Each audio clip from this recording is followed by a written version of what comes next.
Since I've been seeing you, I've been amazed. But I've not said anything. I was 21 years old. My dad, when he came back from the US, he brought some. Those were the days of VHS. You still remember VHS? So he brought your husband's videos. So I slot it into the video machine. And your husband said, "Do you want the power?" I said, "Oh, yeah." I like that. It will interest you to know that from the part of the world that I come from, if you are without power, you are not equipped for normal life.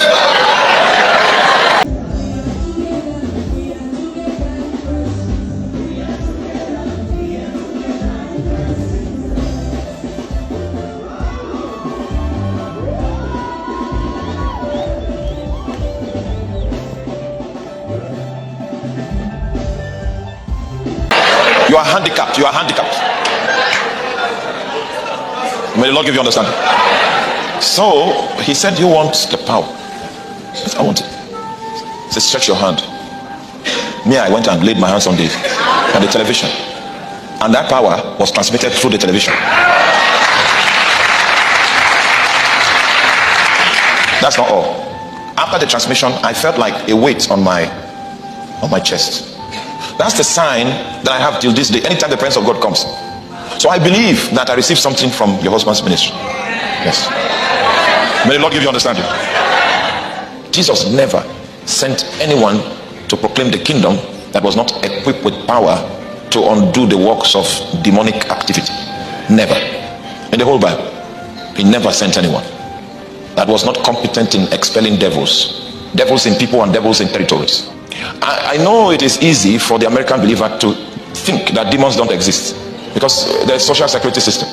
You can go to American Express and get a credit card loaded with $1,000 US, $100,000 US. You can get by for a while. So it's difficult for you to conceive that they are demons. May the Lord give you understanding. Well, Jesus is equipping you for the real world and giving you supernatural equipment in order for you to engage and to break the stronghold of demonic activities within the territory, paving way for his kingdom to come into the realm and to dominate the realm. And that's why sometimes when heaven proclaims a promotion over your life, there's always turbulence in the kingdom of darkness. Some of the challenges you go through is just because of your new status. Yes, because the moment your promotion is decreed in the heavenlies, Satan will be given the permission to test you whether you qualify to sit on that throne in reality.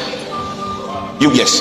That what was happening in the book of Job was the notice of promotion, and because of that, Satan had to be invited to consider his servant Job. It was God himself that made the advertisement of Job before Satan, because Satan had to play a role in order for his promotion to be consolidated. So turbulence takes place. I know you don't like battles, but I tell you the truth, it's too late. We're already in it.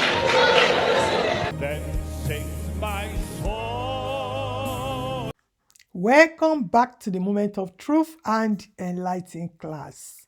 You heard Osayi. He was telling all those lies and exaggerations, showing his ignorance in front of Suzanne Hinn. Suzanne was looking at him. Is this man okay? Does he really know my husband? The man I married twice and divorced twice. This is why white people will never respect Africans. Because we Africans choose to be mumu. They choose to be mumu. Africans are their own problems. They just don't want to be educated. They just don't want to know the truth. They want to remain in lies and deception.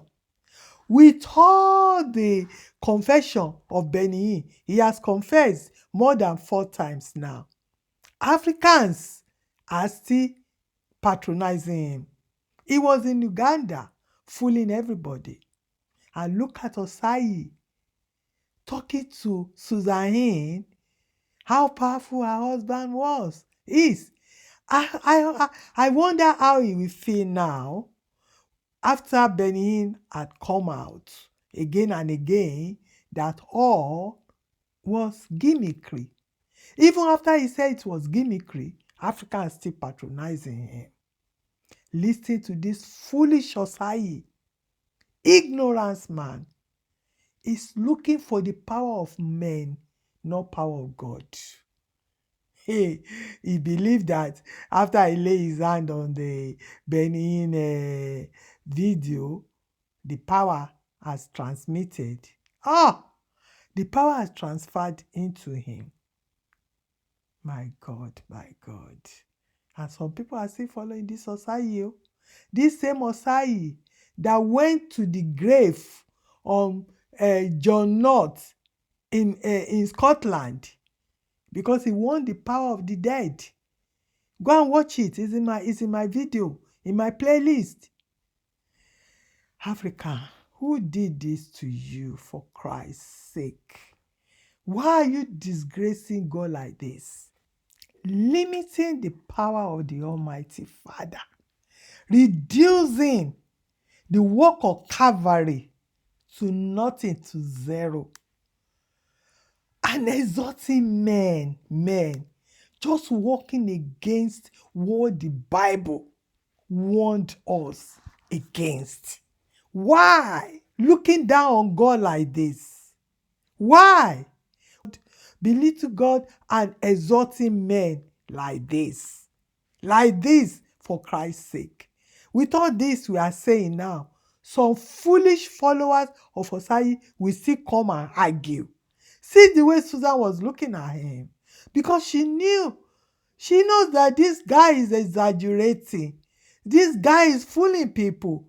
He knows the one she lives with is a liar and a manipulator as well. When he came out to confess the second time, that's why that's how she said, no, I'm not doing this anymore, and just put Benny in the bin. The same Benny is turning through Africans and still fooling people and still laying hands and still singing the same song he's been singing for over 50 years. Blessing my souls. Which souls? Anyway, I don't even know what to say. Over to you, my people. Osayi must be taken off the shelf. Osayi is destroying lives. With all the toddler he puts on the altar, they are all destroying lives. I hope you learned something today, my people. I'm heartbroken. After I saw this video, I said, my God, my God, my God. Osayi has no conscience. He shouldn't have waited for anybody to ask him to leave the pulpit.